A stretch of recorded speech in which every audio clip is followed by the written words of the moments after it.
Hello दोस्तों, मेरा नाम है के गहलोत। आज हम बात करेंगे, अगर किसी पति पत्नी के बीच में झगड़ा हो जाए या बात नहीं बनती है तो क्या करें। इसके बारे में एक छोटी सी कहानी के माध्यम से हम आज समझते हैं। एक बार एक गांव में पति पत्नी रहते थे। पति की फौजी में नौकरी थी। जब वो फौजी में से छुट्टियों पे घर पे आता था तो पत्नी और पत्नी के दोनों के बीच में बहुत झगड़ा होता था।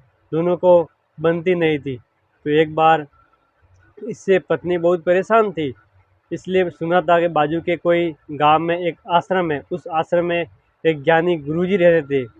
वो ज्ञानी गुरुजी की बात सुनकर वो औरत उस गुरुजी के पास में गई और वहाँ पर जाकर उस औरत ने सब बात बताई। बात बताने के बाद बोली कि गुरुजी, हमारे पत्नी पति के बीच में हमेशा क्यों झगड़े होते हैं, इसका कारण क्या है, इसका क्या करे जाए, इसका समाधान बताइए।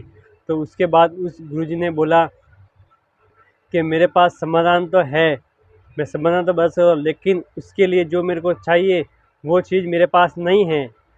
तो उस औरत ने बोला कि गुरुजी बोलिए, ऐसा क्या चाहिए आपको जो मैं आपको लाके दूंगी, मेरे को इस समस्या का समाधान चाहिए। तो उस गुरुजी ने बोला कि मेरे को शेर के मूंछ का बाल चाहिए, मेरे को शेर के मूंछ का बाल चाहिए। अगर वो आ जाए तो सब समस्या का समाधान मिल जाएगा। इसी तरह उस लेडीज़ ने सोचा, फिर बोला कि ये तो बहुत कठिन काम है, ये कैसे कर सकती हूँ मैं। फिर थोड़ा टाइम रुकी और उसने बोला कि मेरे को तो सिर्फ समाधान ही करना है।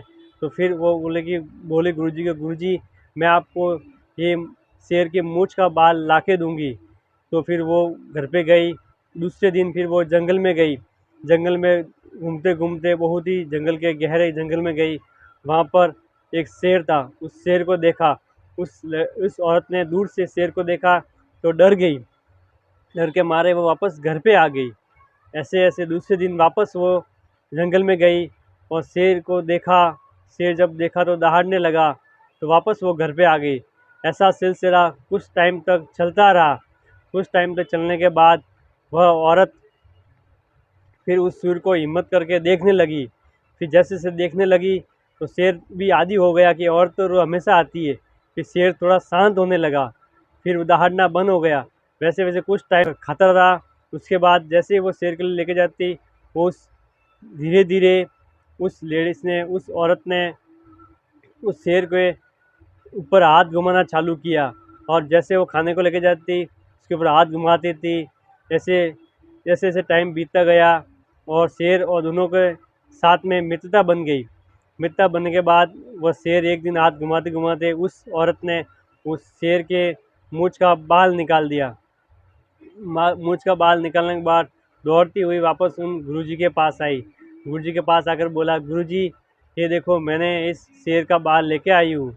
तो उस गुरुजी ने बोला, बहुत अच्छा किया बेटा। वो बाल लिया गुरुजी ने और जैसे ही वो पास में एक छोटी सी आग जल रही थी, उस आग के अंदर डाल दिया। जैसे ही डाला तो वो औरत चौंका गई, गुरुजी ये क्या कर दिया, बहुत मुश्किल से तो मैंने इस बाल को लाया है, कितनी मेहनत की है मैंने, कितना टाइम बिताया है, कितने कितनी मेरे को परेशानियाँ हुई, उसके बाद ये बाल मिला है मेरे को, ऐसे डाल दिया। फिर गुरुजी ने बोला, बेटा देख, जैसे आपने जानवर पे कैसे किया, कैसा बर्ताव किया उसके साथ में, शेर दहाड़ता था फिर भी आपने उससे प्रेम किया, उसे खाना खिलाया, उसका उसके साथ कैसा टाइम बिताया, फिर आपके बस में कर दिया उसने। जैसे कि ऐसे करने के बाद उस गुरुजी ने बोला कि जैसे आप शेर के साथ व्यवहार किया है उसी तरह आप पति के साथ में व्यवहार करो, इसी तरह वो मान जाएगा। तो उस लेडी समझ गई, हाँ यही सत्य बात है। फिर गुरुजी ने कहने का मतलब है कि आप कोई भी हो, जैसे कि वो प्रेम के साथ व्यवहार करते हो, शेर के उसे कैसा एफर्ट किया, शेर तो दहाड़ता है। अगर जानवर को हम इंसान बस में कर सकते हैं तो इंसान को क्यों नहीं कर सकते हैं। अगर प्रेम भाव से, दया से, सम्मान से सबके साथ करते हो तो वो ऑटोमेटिक इंसान बस में कर सकते हैं, हमारे काबू में कर सकते हैं। जानवर को हम कर सकते हैं तो इंसान को भी कर सकते हैं।